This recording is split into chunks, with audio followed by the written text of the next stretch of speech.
Hey welcome back to my channel. आज के video में मैं बात करूंगा एंजल इन्वेस्टर के बारे में। एंजल इन्वेस्टर होता क्या? दोस्तों, अगर आप स्टार्टअप करते हैं तो आपको एंजल इन्वेस्टर का मतलब पता होगा कि एंजल इन्वेस्टर होते कौन है। दोस्तों, मैं आपको बता दूं एंजल इन्वेस्टर कौन होता है। एंजल इन्वेस्टर एक तरह से आपका बिजनेसमैन होता है जो कोई भी स्टार्टअप को इनिशियल स्टेज में आपको फंडिंग करता है। जैसे कि शादी.com का जो फाउंडर है अनुपम मित्तल, देखा जाए वो शादी.com कोई फाउंडर है और कम से कम आपका डजन्स ऐसे आपका स्टार्टअप है जिनमें उनका फंडिंग है।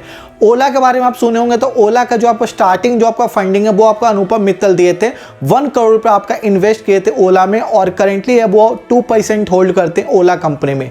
और आपको पता 1 करोड़ है जो वो इन्वेस्ट किए थे ओला में, और वही 1 करोड़ का अगर अभी आप 2% स्टेक देखते हैं ओला का तो उनका 1100 करोड़ है। कोई भी जब स्टार्टअप होता है तो वो कंपनी का वैल्यूएशन देखते हैं बहुत कम होता है। जैसे अगर फ्लिपकार्ट जब स्टार्ट हुआ था तो उसका वैल्यूएशन देखा जाए उतना ज़्यादा नहीं। अगर मैं करेंटली अगर फ्लिपकार्ट का वैल्यूएशन का बात करता हूँ तो ये अप्रॉक्स आपका $20 बिलियन है। लेकिन जब फ्लिपकार्ट स्टार्ट हुआ था तो फ्लिपकार्ट का वैल्यूएशन इतना ज़्यादा नहीं था। तो कोई भी जब स्टार्टअप होता है तो इनिशियल स्टेज में जो आपका एंजल इन्वेस्टर फंड करते हैं उनके स्टार्टअप को, तो वो कंपनी का उतना ज़्यादा फेमस तो होता नहीं क्योंकि वो जस्ट अभी स्टार्टअप हुआ है, तो वो कम पैसा में उनको ज़्यादा इक्विटी मिल जाता है। अब इक्विटी क्या होता है? मान लीजिए कोई भी आप स्टार्टअप कंपनी कर रहे हैं, स्टार्टअप कंपनी में आपका परसेंटेज ऑफ स्टेक है जो आपका कोई इक्विटी कहते हैं, मतलब आपका ओनरशिप हुआ।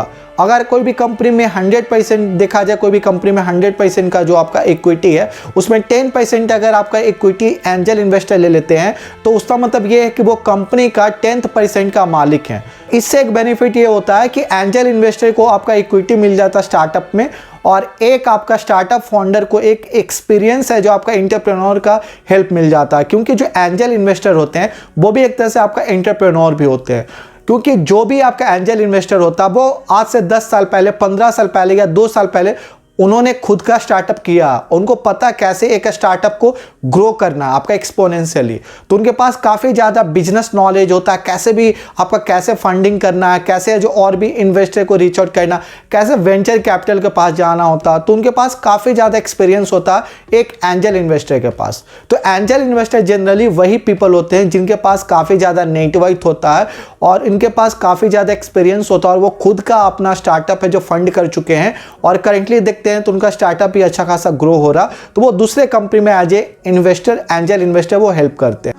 अब यहाँ पर क्या होता है कि एंजल इन्वेस्टर जब इनिशियल स्टेज होता है स्टार्टअप में उनमें हेल्प करते हैं, तो स्टार्टअप को जल्दी ग्रो होने में उनके पास एक बेनिफिट होता है क्योंकि उनके पास सारा एक्सपीरियंस होता है एक स्टार्टअप को कैसे ग्रो करना होता है, और वो आपका एक स्टार्टअप को फाउंडर को उतना पता नहीं होता है। तो एंजल इन्वेस्टर का बैकिंग से क्या होता है कि वो अपने स्टार्टअप को जल्दी से ग्रो कर सकते हैं। अगर कोई भी स्टार्टअप देखते हैं जब होता है तो वो आपका $1 बिलियन कंपनी का उनका सपना होता है कि मैं अपनी कंपनी को $1 बिलियन है जो आपका वैल्यूएशन कंप्लीट करूं, लेकिन उनके लिए प्रॉपर गाइडेंस भी चाहिए होता है। वो गाइडेंस आपका एंजल इन्वेस्टर प्रोवाइड करता है। अगर मैं रतन टाटा का बात करता हूं तो रतन टाटा भी एक तरह से आपका एंजल इन्वेस्टर है और वो इंडिया के काफ़ी ज़्यादा स्टार्टअप में आपका उनका है जो देखा जाए तो वो हेल्प किए हैं। जैसे आपका ओला हो गया, ओयो हो गया, कैश करो हो गया, आपका 1mg हो गया, बिग बास्केट हो गया, तो ये सारे कंपनी में उनका इन्वेस्टमेंट है और वो एज ए इंडिविजुअल आपका एंजल इन्वेस्टर हेल्प किए हैं और स्टार्टअप को सपोर्ट किए ग्रो होने में।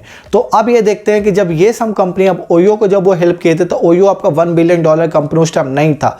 $1 बिलियन कंपनी का मतलब क्या होता है? यूनिकॉर्न। मतलब कोई भी स्टार्टअप अगर $1 बिलियन वैल्यूएशन कंप्लीट कर लेता है तो उसका मतलब ये होता है कि वो कंपनी अब यूनिकॉर्न बन गया। यूनिकॉर्न मतलब $1 बिलियन का वैल्यूएशन हो गया। तो करेंटली कोई भी कंपनी स्टार्ट करता है तो उसके पास $1 बिलियन का सपना होता है वो कंप्लीट करने का, लेकिन इनिशियल स्टेज में वो काफ़ी ज़्यादा लॉस होता है, काफ़ी ज़्यादा उनको ग्रो करना होता है, एक्सपैंड करना होता है डिफरेंट सिटीज़ में, डिफरेंट कंट्री में। तो ये स्टार्टअप के लिए बेनिफिट होता है जब आपका एंजल इन्वेस्टर वो कंपनी को सपोर्ट करता है, और यही आपका ओयो के साथ हुआ। अब हम लोग यहाँ पर ये समझ गए कि एंजल इन्वेस्टर होता क्या, लेकिन यहाँ पर क्वेश्चन ये होता है कि why angel investor good for startup.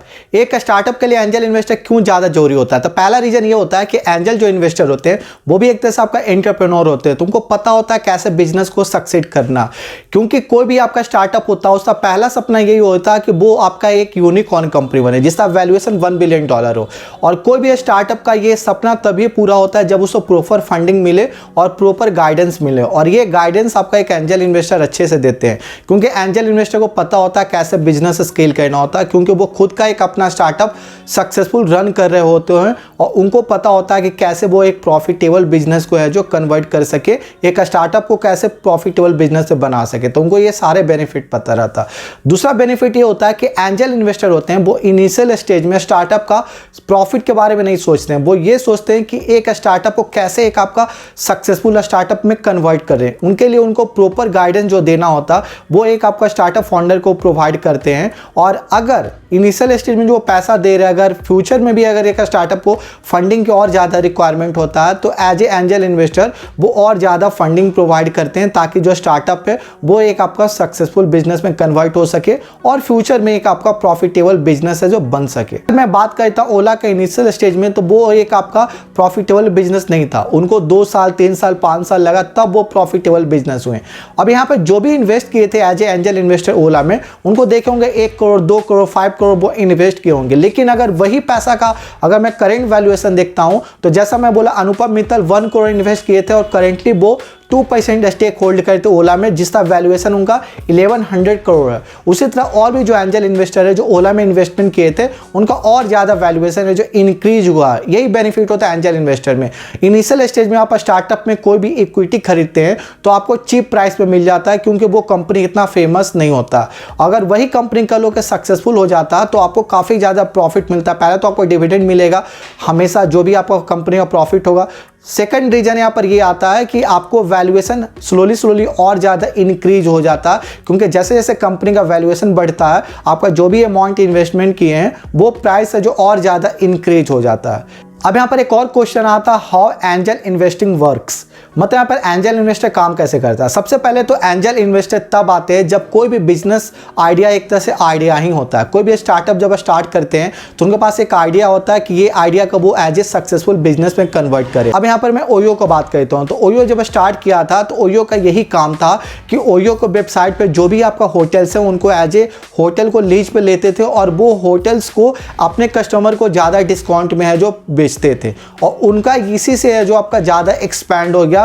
और अभी अगर ओयो को बात करते हैं तो पूरे वर्ल्ड का आपका देखते हैं तो सेकंड लार्जेस्ट उनका होटल चेन है। आप होटल देखेंगे, जो भी आपको होटल सर्च करना आप ओयो वेबसाइट पे जाकर चेकआउट कर सकते हैं। तो वो आपका इनिशियल में एक तरह से उनके पास एक रितेश अग्रवाल जो उनके फाउंडर, उनके पास एक आइडिया था कि मैं जो भी आपका होटल्स है उसको अपने वेबसाइट पर ऑनबोर्ड करूं और वही रूम है जो आपका कस्टमर को एक अच्छा बेनिफिट में दूं और अच्छा डिस्काउंट के साथ एक प्रॉपर हाइजीन मेंटेन के साथ वो है जो रूम प्रोवाइड करना चाहते थे कस्टमर को।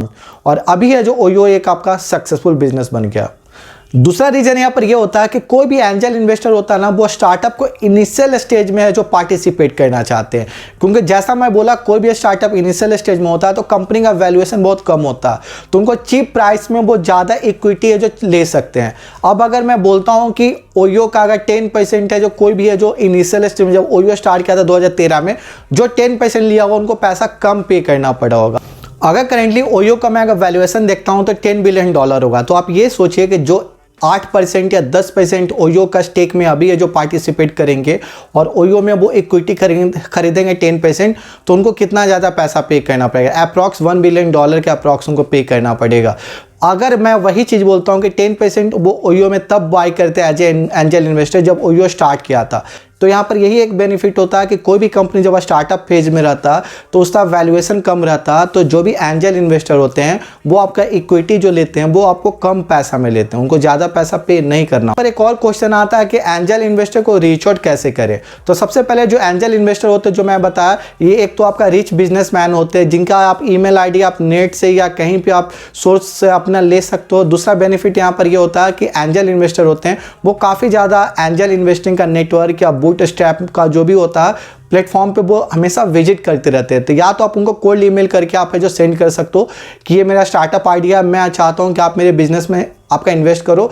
अगर आपका स्टार्टअप पे उनको दिलचस्पी होगा, लगेगा नहीं ये बिजनेस ज़्यादा अच्छा बन सकता है फ्यूचर में, तो वो जरूर है जो आपको रीच आउट करेंगे। अब यहाँ पर एंजल इन्वेस्टर का जो एडवांटेज और डिसएडवांटेज होता है, एडवांटेज में ये होगा कि जैसा मैं बोला कि इनिशियल राउंड में आपको तो फंडिंग मिलता है, लेकिन अगर फ्यूचर में अगर आपको और ज़्यादा फंडिंग की रिक्वायरमेंट है तो एंजल इन्वेस्टर आपको और ज़्यादा फंडिंग देंगे, क्योंकि उनको पता है कि आपका बिजनेस काफ़ी ज़्यादा प्रॉफिटेबल होगा फ्यूचर में और आपका बिजनेस है जो सस्टेन हो सकता है फ्यूचर में, तो इसलिए है जो आपको और ज़्यादा फंडिंग प्रोवाइड करेंगे। दूसरा बेनिफिट यहाँ पर ये होता है कि एंजल इन्वेस्टर भी आपका एक तरह से एंटरप्रेन्योर होते हैं, तो उनका एक्सपर्टीज होता है आपको पार्टिकुलर स्टार्टअप में, तो वो उससे क्या होगा कि आपको एक तरह से हेल्प मिलता है और आपको प्रॉपर गाइडेंस मिलता है, जिससे आप बिजनेस को और ज़्यादा एक्सपैंड कर सकते हो। तीसरा यहाँ पर रीजन यहाँ पर ये होता है कि कोई भी तरह का ऑब्लिगेशन नहीं होता। इसका मतलब ये होता है कि कोई भी एंजल इन्वेस्टर एक स्टार्टअप में आपको सपोर्ट करते हैं तो उनको बदले में उनको इक्विटी मिलता है। अगर मान लीजिए वो 2 करोड़ रुपया दे रहे हैं तो बदले में वो 10% या 15% आपके कंपनी में स्टेक है जो भी ले। तो पहला डिसएडवांटेज ये है कि आप अपने कंपनी का जो कंट्रोल है जो आप उनके हाथ में दोगे। मतलब अगर आपका अपनी कंपनी का 10 से 15% पे स्टेक है जो आप एक एंजल इन्वेस्टर को दे रहे हो, तो मतलब आपका बिजनेस और आपका आइडिया है और उनको आपको 10 to 15% का जो आप स्टेक दे रहे हो, तो आपको अपना कंपनी का उतना है जो आपको लॉस होगा। लॉस एक तरह से हो रहा क्योंकि आपका बिजनेस आइडिया, आपका कंपनी और आपको पैसा भी चाहिए, तो उसके बदले आपको जो अपना कंपनी का कंट्रोल उनके हाथ में देना होगा। दूसरा यहाँ पर डिसएडवांटेज ये होता है कि कोई आपका एंजल इन्वेस्टर होते हैं जो काफ़ी ज़्यादा आपका जो इरिटेटिंग टाइप होते हैं, वो आपको काफ़ी ज़्यादा इरिटेट करेंगे। मतलब हर सुबह शाम आपको कॉल करने वाले हैं, करें ये बिजनेस का कैसे एक्सपेंड हुआ, क्या हो रहा है, क्या आप स्टार्टअप को एक्सपेंड कर पाओगे नहीं कर पाओगे, स्टार्टअप आपसे रन होगा या नहीं होगा, या मैं किसी और बंदे को आपके जगह पे रिप्लेस करूं। तो ये काफ़ी ज़्यादा एक तरह से टॉर्चर होता है क्योंकि उनका पैसा है जो आपको स्टार्टअप में लगा हुआ रहता है और वो अपने पैसा का प्रॉफिट चाहते हैं, और ये आपके लिए एक तरह से लायबिलिटी बन जाता है कि उनको आप प्रॉफिट है जो ज़्यादा से ज़्यादा प्रोवाइड करो। तो ये एक तरह से आपके लिए डिसएडवांटेज हो जाता है एंजल इन्वेस्टर का आपके स्टार्टअप में। अगर आप स्टार्टअप खुद से फंड करते हो तो आपका एक बेनिफिट होता है कि आपको किसी भी तरह का रिप्लाई नहीं देना है किसी को भी, क्योंकि ये आपका स्टार्टअप है, आप खुद है जो फंड किए हो। ऐसे आपका क्या ओपिनियन है, आप कमेंट बॉक्स में मुझे बता सकते हो। Thank you so much for watching this video.